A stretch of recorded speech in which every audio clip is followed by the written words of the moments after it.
po natin ang ating Panginoon. So, siguro tayo po ay manalangin muna. Ano po, sama-sama muna tayo manalangin. Pwede po ba ako makapag-share screen? Sige po, tayo po ay manalangin muna. Panginoon, maraming salamat po sa umagang ito. Patuloy ka po namin sinasamba, kagaya po ng aming inawit kanina, Panginoon, na madami pong ginagawa ang kaaway upang kami ay tangayin yung kasiyahan na meron kami. Pagawin yung kagalakan na inyo pong ibinibigay sa amin. May mga problema na pilit pong ah, pilit pong inaalis sa amin, Panginoon, yung kapayapaan na ibinigay niyo sa amin. Pero salamat po lagi sa inyong salita na nagpapaalala at nagpapalakas sa amin, Panginoon, ng aming relasyon sa inyo, Panginoon. Salamat sa aming Panginoong Hesus na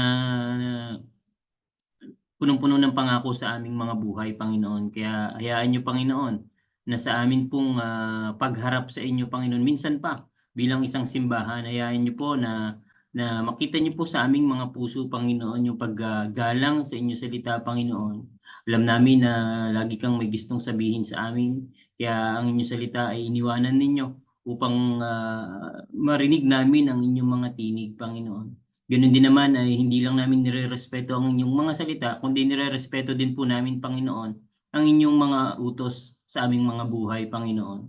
Kaya naman po ang gusto ninyong ipabago sa aming buhay, let it be, Panginoon. Alam namin ito ay para sa aming ikabubuti, Panginoon.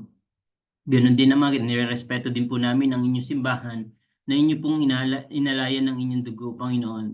In fact, lagi niyo po sinasabi o ang mga manunulat ng New Testament ay laging inilalarawan ang pagbalik niyo dito sa mundong ito ay parang isang kasal na kung saan ay ang inyong simbahan ay ikakasal sa inyong muling pagbalik. Kaya hayaan niyo, Panginoon, na ang aming pagtingin sa inyo, Panginoon, ay kagaya ng pag-ibig ninyo sa inyong simbahan, Panginoon. Na no matter what, kahit ano ang pagkukulang ng simbahan, ay minamahal ninyo.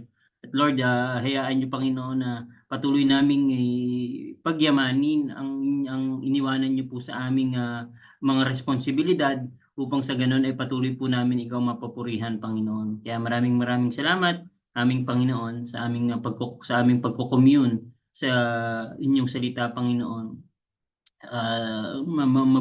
Mamuhay ka sa aming mga puso at sa isipan, Panginoon. I-alay nyo kami, i-direct nyo kami, Panginoon. At kagaya ng aming pag-uusapan, Panginoon, meron kaming tapat na pastol at yun po ay kayo, Panginoon.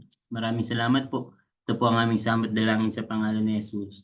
Amen. And amen and amen. Pwede po bang palakpakan natin minsan pa ang ating Panginoon sa maraming biyaya, pagpapala na atin pong nararanasan. Ano po? Sabi nga ng panalangin ng Pastor Joel, the mere fact na buhay tayo ay isang malaking pagpapala. Ano po, may mga taong hindi na nagising at yun ang pinagkaloob ng Panginoon.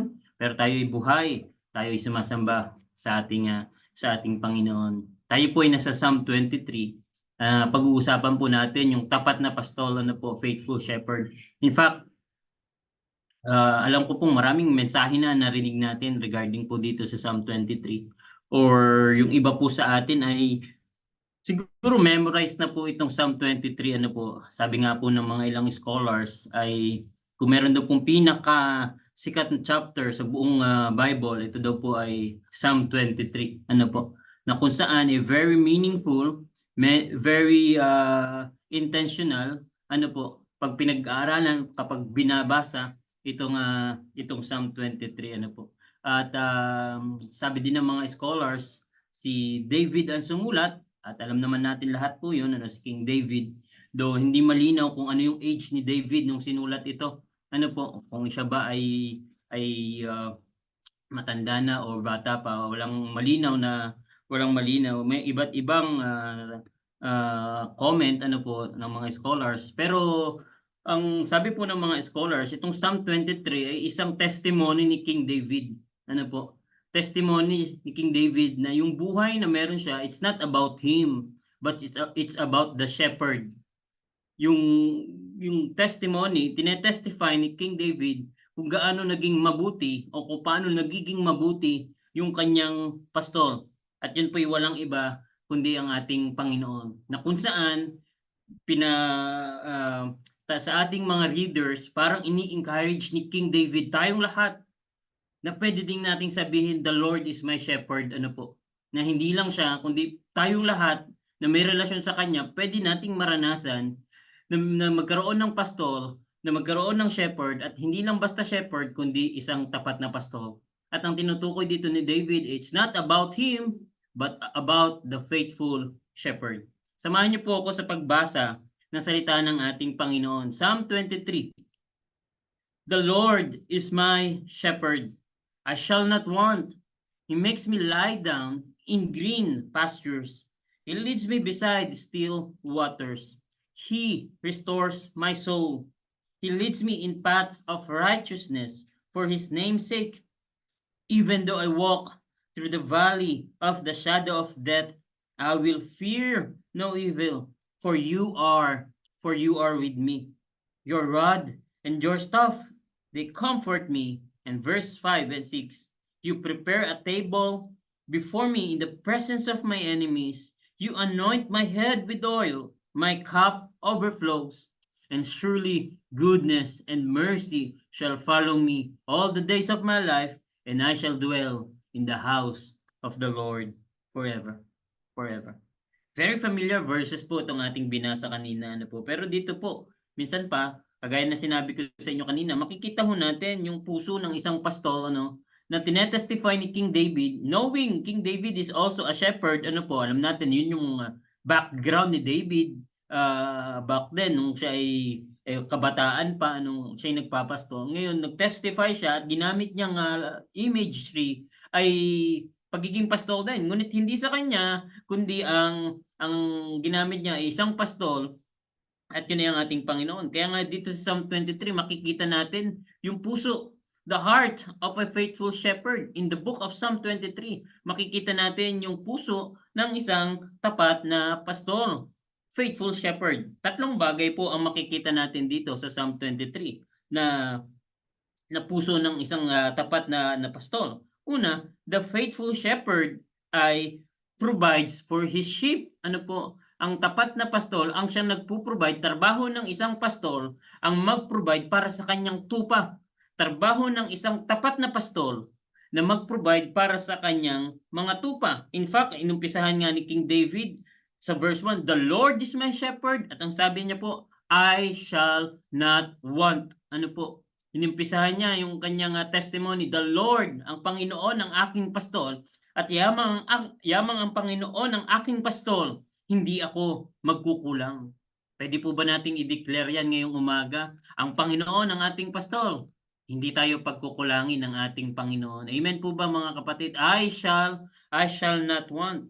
Na alam naman po natin, ang ibig sabihin po ng salitang I shall not want ay I will not lack anything. Hindi tayo pagkukulangin ng Panginoon. Ito man ay sa relasyon, ito man ay sa spiritual. In fact, pinag-usapan po natin last Sunday, di po ba? Kung paano nagpo-provide ang Panginoon sa atin, sa ating mga pangangailangan, which is everything is provided na ng ating Panginoon. Ano po, no sinabi ni King David, I shall not want, it means I will not lack anything, and everything is provided. Everything is provided. Kaya lang po, dahil sa mundong ginagalawan natin, minsan na out of focus po tayo, di po ba? Nakita ko lamang po itong post na to this week, isang tweet ng isang tao, ano po, ang sabi niya ay ganito, bakit laging si God daw ang nakikredit? Sabi niya, bakit laging si God ang nakikredit? Bakit si Lord ang pinagte-thankyuhan? Ikaw naman ang nagtrabaho nun eh. Ikaw naman nagpakahirap doon. It's your goal. And it's not God's goal. Ano po? Medyo nakakakilabot basahin. Ano po? Kagaya nga ng nabanggit ng ating Pastor Joel kanina. Minsan, yung glory nilalagay natin sa ating sarili. Ako ang nagtatrabaho. Ako ang dahilan kung bakit ganito ang posisyon natin sa buhay. Ako ang dahilan kung bakit ganito tayo sa buhay, di po ba? Parang ito rin yung sinasabi nitong tweet na to. Bakit laging si Lord? Bakit laging si God? Bakit tayo nagti-thank you sa Kanya? Tayo naman nagtatrabaho. Minsan nakakalimutan po natin yung dahilan kung bakit tayo may buhay, kung bakit tayo may trabaho. In fact, malaking tulong ang siyensya ano po sa ating pag-aaral, sa ating mga technology. Pero alam niyo po ba, merong mga problems na hindi kayang sagutin ng science. At ito yung sinasagot ng Psalm 23. Ano po? Una, yung problema ng dissatisfaction. Ano po? Ito yung isang bagay na hindi kayang sagutin ng science. May mga technology na kapag nilalabas nila, minsan gusto kaagad natin, kaya lang after a year, after a month, after a week, lalabas ulit. Hindi tayo nasa-satisfied. At alam niyo po yung salitang dissatisfaction, yan po'y bunga ng ating mga kasalanan. In fact, ako po'y guilty din diyan, alam po ng aking asawa, ano po, bilang tao, hindi tayo nakokontento sa isang bagay.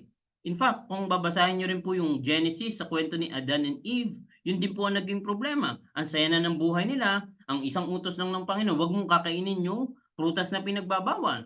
Ngunit dahil sabi ng ahas, "Kainin mo 'yan kasi magiging kapantay mo ang Diyos." Yun ang sabi ng ahas sa dramang yun, ano po.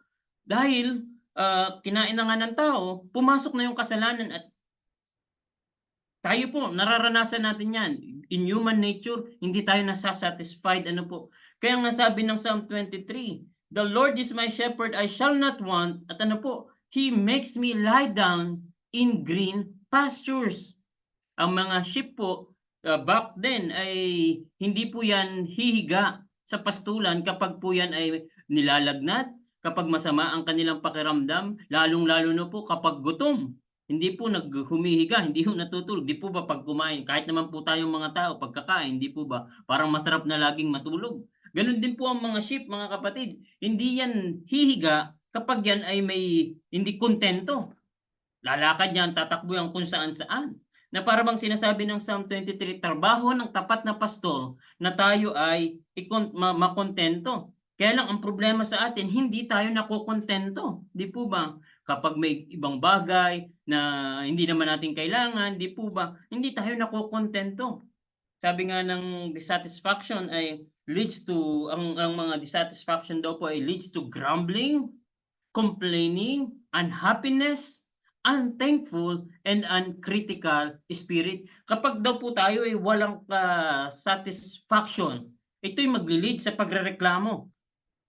Magle-lead ito sa pagiging hindi mapagpagpasalamat. Ito'y magle-lead sa hindi tayo nagiging masaya kung anong meron tayo. It leads to grumbling, ano po.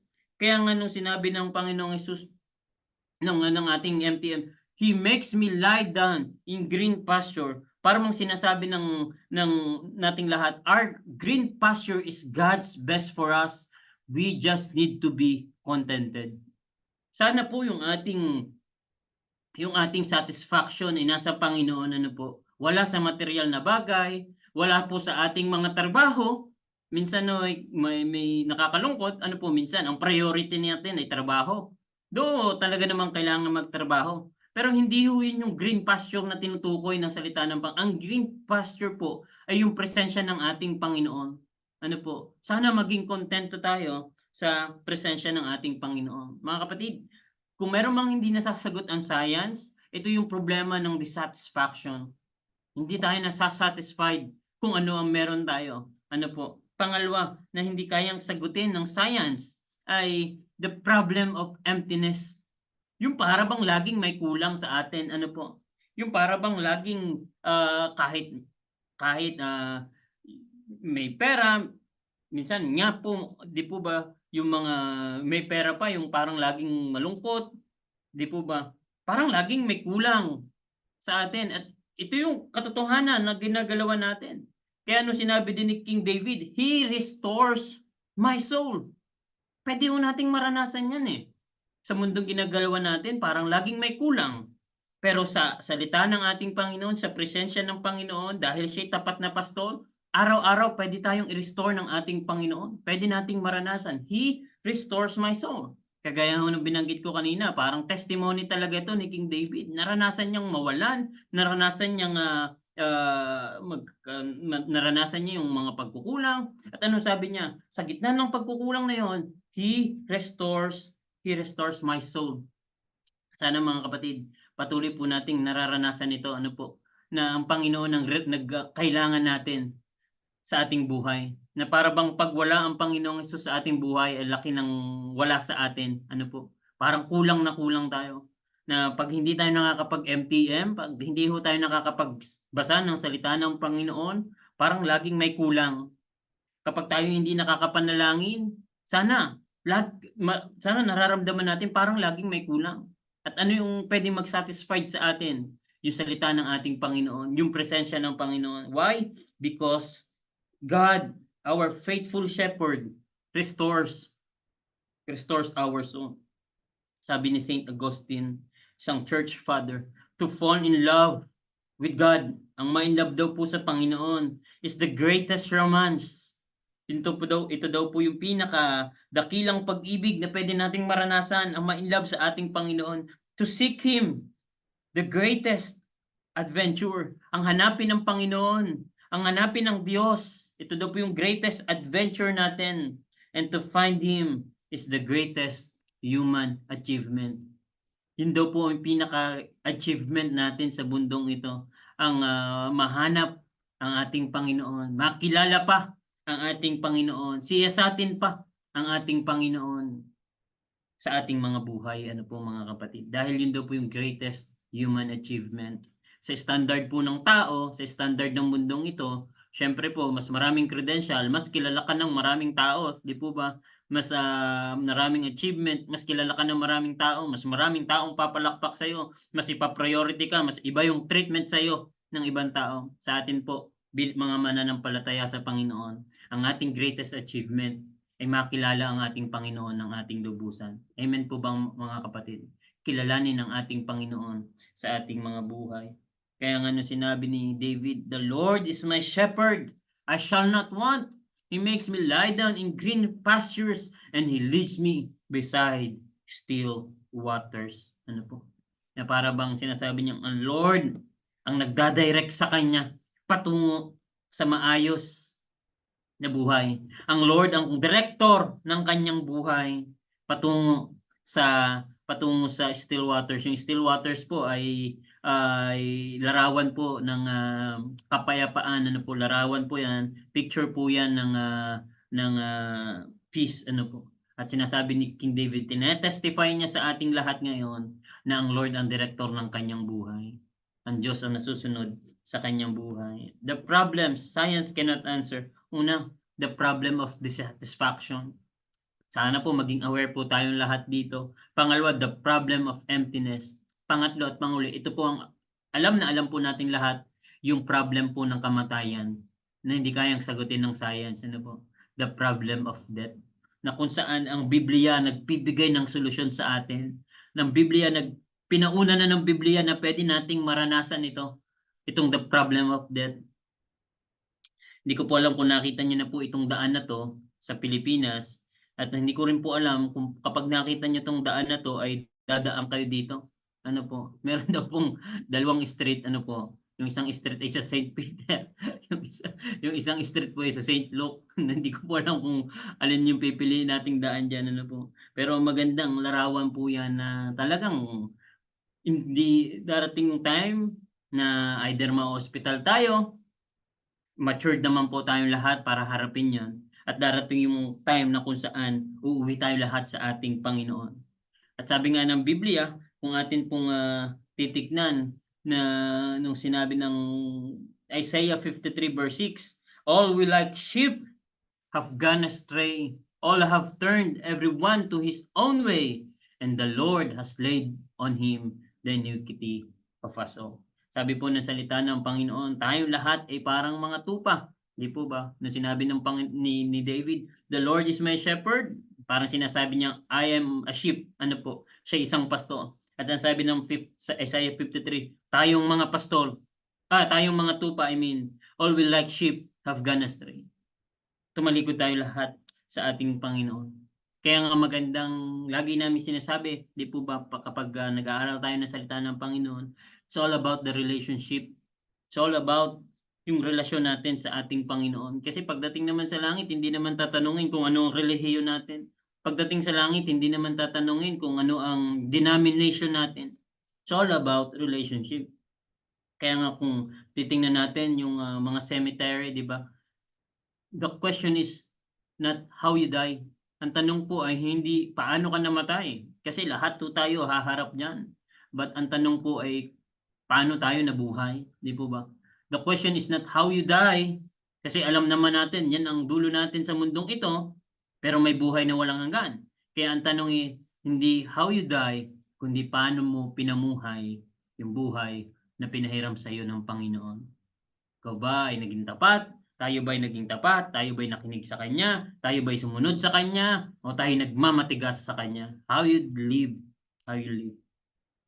And sabi nga ng verse 6, ano po, kung i-advance natin itong ating MTM, and I shall dwell in the house of the Lord forever. Ano po? Na para bang kung yung problema ng yung science ay hindi kayang sagutin itong problemang ito ng kamatayan, ang Biblia ay nagbibigay ng solusyon that we can dwell in the house of the Lord forever. At yun isa pamamagitan po ng relasyon natin sa ating Panginoon. Kaya mga kapatid, wag po niyong hayaan na lumilipas ang araw na hindi niyo tiyak yung relasyon niyo sa ating Panginoon. Una, the faithful shepherd provides for his sheep. Trabaho ng pastol, ng tapat na pastol ang mag-provide sa pangangailangan ng kanyang tupa. Pangalawa po, the faithful shepherd protects his sheep.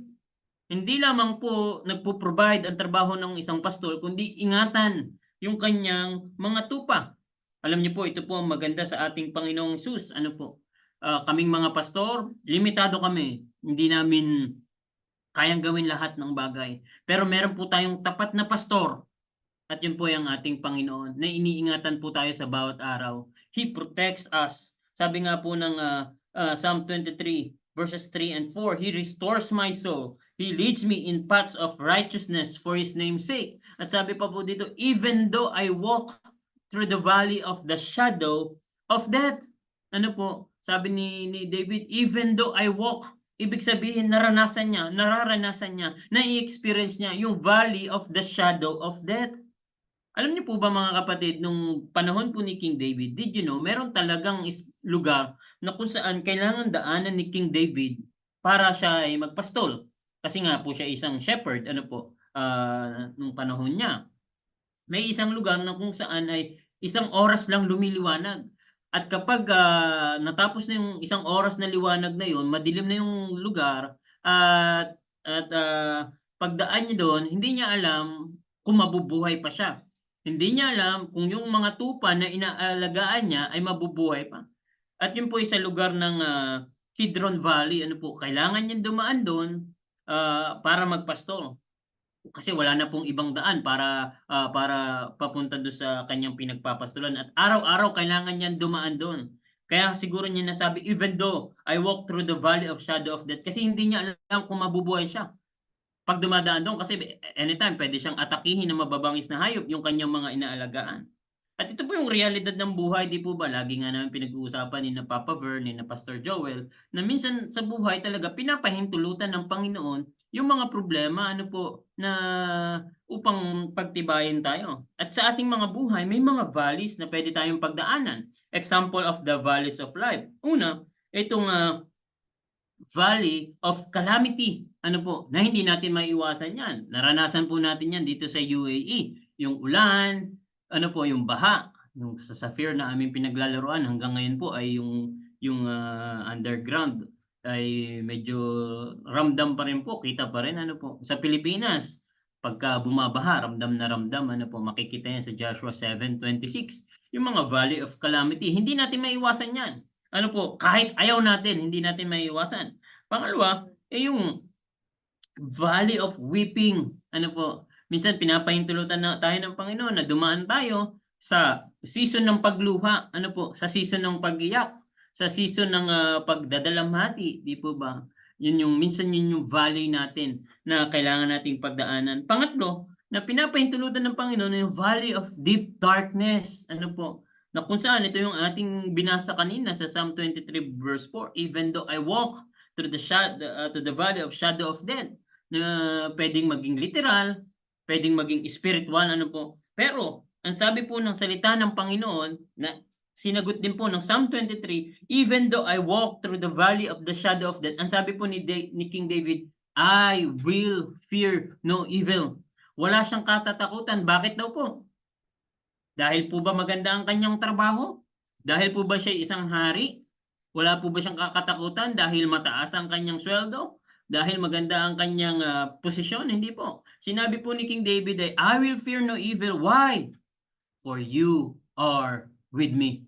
Dahil kasama ko yung tapat na pastol, my faithful shepherd. Kaya nga yung sinabi ko po sa inyo kanina, di po ba, sa aking paumpisa, it's not about David bilang isang hari. It's all about the faithful shepherd. Yung nagtetestify si King David na sa bawat journey ng kanyang buhay, kasama niya ang kanyang pastol, kasama niya yung kanyang faithful shepherd. Isaiah 43 verse 1, Israel, ito ang sinasabi ni Yahweh na lumikha sa iyo. Huwag kang matatakot sapagkat ililigtas kita. Tinawag kita sa iyong pangalan. Ikaw ay akin. Meron po ba tayong kinakatakutan ngayong araw na to? Meron po ba tayong mga pangamba? Meron po ba tayong mga alalahanin? Sabi po ng salita ng Panginoon, huwag tayong matakot. Tayo ililigtas niya. And verse 2, kapag dumaan ka sa malalim na tubig, sasamahan kita. Sasamahan kita. Tumawid ka man sa mga ilog, hindi ka malulunod. Wag po natin gagawin to ng literal, ano po, hindi yan yung tinuturo ng Bible, ano po. Ang sinasabi po ng Bible ay yung commitment niya sa atin, ano po. Kapag dumaan ka sa malalim na tubig, sasamahan kita. Tumawid ka man sa mga ilog, hindi ka malulunod. Dumaan ka man sa apoy, hindi ka masusunog. Hindi ka matutupok. Ano po. Ang gandang mga salita mula sa ating Panginoon. Mula sa ating mabuting pastol, mula sa ating tapat na pastol, sasamahan tayo ng ating Panginoon. Alam po nating lahat na kapag sinabi pong sheep, di po ba? Alam natin lahat na ito yung hayop na helpless. Wala siyang kakayanang iligtas ang kanyang sarili. Wala siyang kakayanan na ipagtanggol ang kanyang sarili. Kapag inatake siya ng mabangis na hayop, automatic siya ay mamamatay. Sabi din ng Bible, ang mga tupa ay yung mga hindi din katalinuhang hayop, di po ba? Na ito yung sinasabi ni David na helpless siya, na siya ay kailangan niya ang Panginoon sa kanyang buhay, at siya ay ito yung verse na ating binasa, all we like sheep, tayo ay pumili ng ating mga sariling daan, ano po, ng sariling mga gusto natin, ano po. Kaya sabi ng verse 4 ng ating MTM din, your rod and your staff, they comfort me. Ano po? Yung rod and yung staff ng ating Panginoon, yun yung nagko-comfort sa atin. Medyo pangit pakinggan kung tayo, kasi pamalo po yan eh. Kung titingnan natin yung rod tsaka yung staff. Pero sabi ni David, ito ay nagko-comfort sa akin. Ibig sabihin, kapag merong pagkakamali, alam niya, tinutuwid siya ng Panginoon.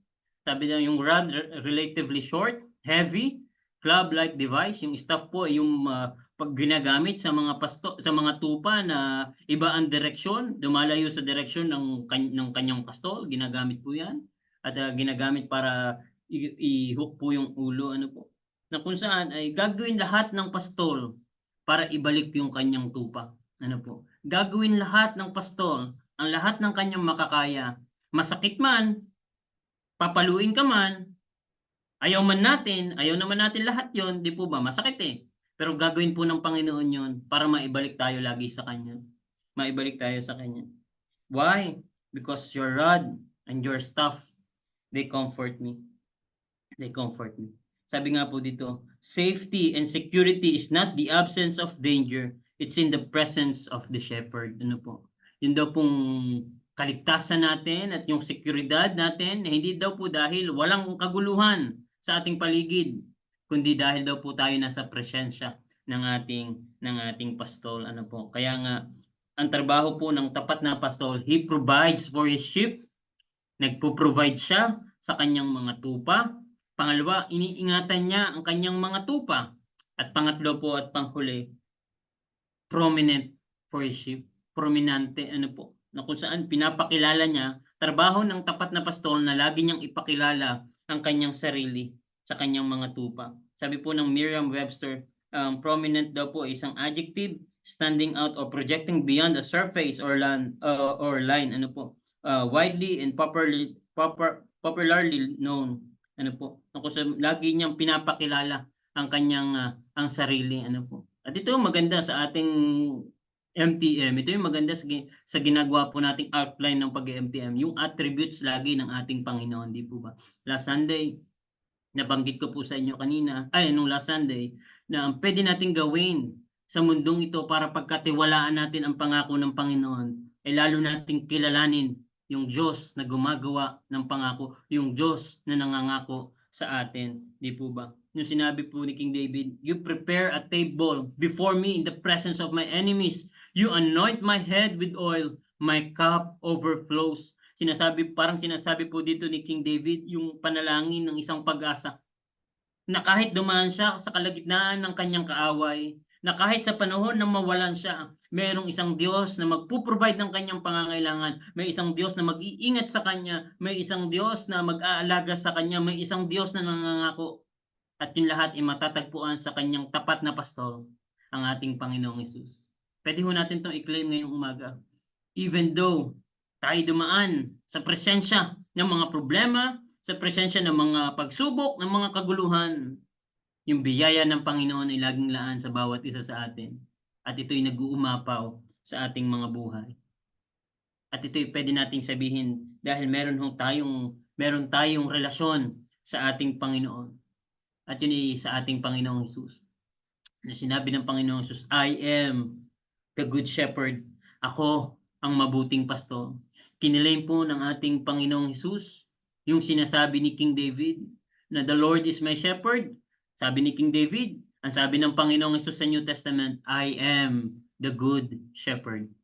Hindi ko sinabi ni Jesus na the Lord is my shepherd. Hindi po niya sinabing yon. Kundi kinilaim po niya, ego eimi, sa salitang Griego, I am the good shepherd. Sabi ng Panginoong Hesus sa verse 11 ng John 10, ako ang mabuting pastol. Ang mabuting pastol ay nag-aari ng kanyang buhay para sa mga tupa. Ang ganda pong mga salita. Sabi din po ng verse 15, kung paanong ako'y kilala ng Ama at siya'y kilala ko at iniaalay ko ang aking buhay para sa mga tupa. Dahil dito, verse 17, minamahal ako ng Ama sapagkat iniaalay ko ang aking buhay upang muli ko itong kunin. Paano naging mabuting pastol ang ating Panginoong Hesus? Dahil inalay po niya ang kanyang buhay sa atin. Gusto ko pong sabihin sa inyo ngayong umagang ito, kay Ate Rem, kay Papa Ver, kay Pastor Joel, sa atin po lahat, hindi ko po kayo nakikita lahat sa screen, kay Ma'am Romeline, kay Kuya Jimbo, Nanay Nelia, Ninang Janet, Ama Mabel, Ninang Ayen, Ninong Ona, Eunice, kay Brother Jomay and family. Inalay ng Panginoong Hesus ang kanyang buhay sa ating lahat. And I think ang pwede nating maging response ay magpuri sa ating Panginoon. Pasalamatan siya sa kanyang kabutihan. In fact, sabi nga niya balik tayo sa Psalm 23, sabi niya nung nagtetestify si King David, surely goodness and mercy shall follow me all the days of my life. Sabi ni David, surely goodness, habang siya'y nabubuhay, habang siya'y humihinga, habang siya ay nasa mundong ibabaw, sabi niya, surely goodness and mercy shall follow me all the days of my life. Alam niyo yung salitang goodness, yung pagkakagamit po ni King David dito sa original language ay makikita po natin, ibig sabihin ay tov. Ano po? Na ang ibig sabihin ay whatever is lovely, whatever is pleasant, and whatever is blessings. Sabi ni David, ano man yung maganda at ano yung kaganda, ano man yung pleasant, ito yung mahabol sa akin. At ito yung magmamanifest po sa ating mga buhay, di po ba? Sa ating salita, sa ating ginagawa. Kaya nga yung bunga ng banal na espiritu, di po ba? Iniwanan sa atin upang ito magmanifest sa atin. Sabi ni David, surely goodness, ito yung hahabol sa akin. Kagandahang loob, pag-ibig, at mga biyaya. And mercy, sabi naman po sa original language ay yung mercy, yung shede, ng ibig sabihin po yung mercy, faithfulness, love, and grace. Ito daw po yung pwede nating maranasan habang tayo nabubuhay sa mundong ito. Yung katapatan ng Panginoon, yung pag-ibig ng Panginoon, yung habag ng Panginoon, at yung kanyang mayamang biyaya. Kaya pala po, yung sinabi ni Jeremiah, di po ba, sa Lamentations 3 verse 22 to 23, the steadfast love of the Lord never ceases. Ang pag-ibig daw po ng Panginoon ay hindi nauubos, at ang kanyang habag ay hindi matatapos. Ito'y laging bago sa bawat umaga. Dakila ang kanyang katapatan. Na sa bawat umaga po, hinahabol tayo ng mercy ng Panginoon, ng kanyang pag-ibig at ng kanyang katapatan. At pwede mo nating sabihin yung sinabi ni David, that I shall dwell in the house of the Lord forever. Na ito po yung pinaka-goal natin sa mundong ito. Na ito po yung pinaka-endpoint natin sa mundong ito. Yes, may pag-exit na mangyayari, mamamatay po tayo lahat. Pero yung panalangin natin ay kagaya ng panalangin ni King David, that I shall dwell in the house of the Lord forever. Na kung saan yung forever na yon, wala nang problema, wala nang kabiguan, wala nang karamdaman, wala nang kalukutan. Yung mga nauna sa atin, makakasama natin, that we will dwell in the house of the Lord forever. Mga kapatid, sa mundong ginagalawan natin, mayroong tapat na pastol that will provide for us, that will protect us, and magpapakilala pa po sa ating lahat. Minsan may isang bata, pinag-recite po siya ng Psalm 23. Sabi ng kanyang Sunday school teacher, on Sunday, next Sunday, ikaw magre-recite ng Psalm 23. Okay? Sabi niya. So, ni-recite po ng batang ito, pinag-aralan niya mabuti, isang linggo, nag-aaral siya, nagme-memorize siya. Pagdating po ng Sunday, kung saan ipe-present na niya yung kanyang memory verse, tumayo po itong batang ito at sinabi po niyang, Psalm 23, the Lord is my shepherd and I've got it all. Ito lang mo yung kanya sinabi. Parang, ang Panginoon ang aking pastol, dahil siya ang aking pastol, nasa akin na lahat. Ang kanyang pagpapala, ang kanyang pangako, ang kanyang pag-asa na iniwanan, ang buhay na walang hanggan, ang Panginoon ang aking pastol. Nganya ko po kayo na habang tayo nagre-reflect sa salita ng Panginoon, ay pakinggan po natin itong awit na to. Ano po? Isang awit na kung saan ay habang tayo po ay nagko-commune, nagre-reflect sa salita ng ating Panginoon. Samahan po natin itong awit na to sa pagde-declare ng pagiging pastol ng ating Panginoon sa ating mga buhay. Kung alam niyo po itong kantang ito, pwede niyo po akong sabayan. Ay, sorry.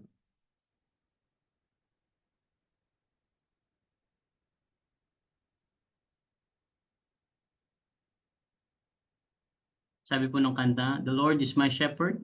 Ano po?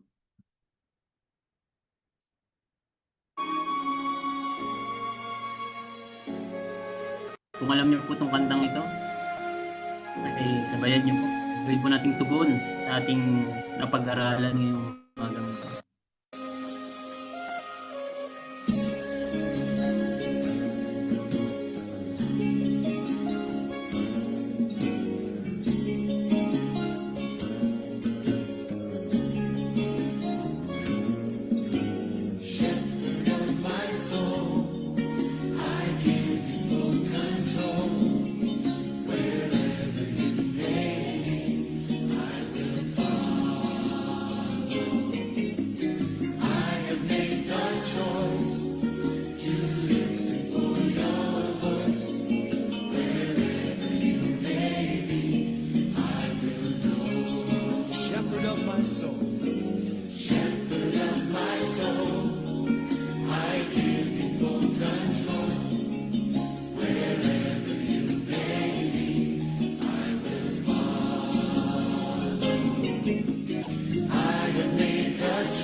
Panginoon, maraming salamat po sa inyong mga salita.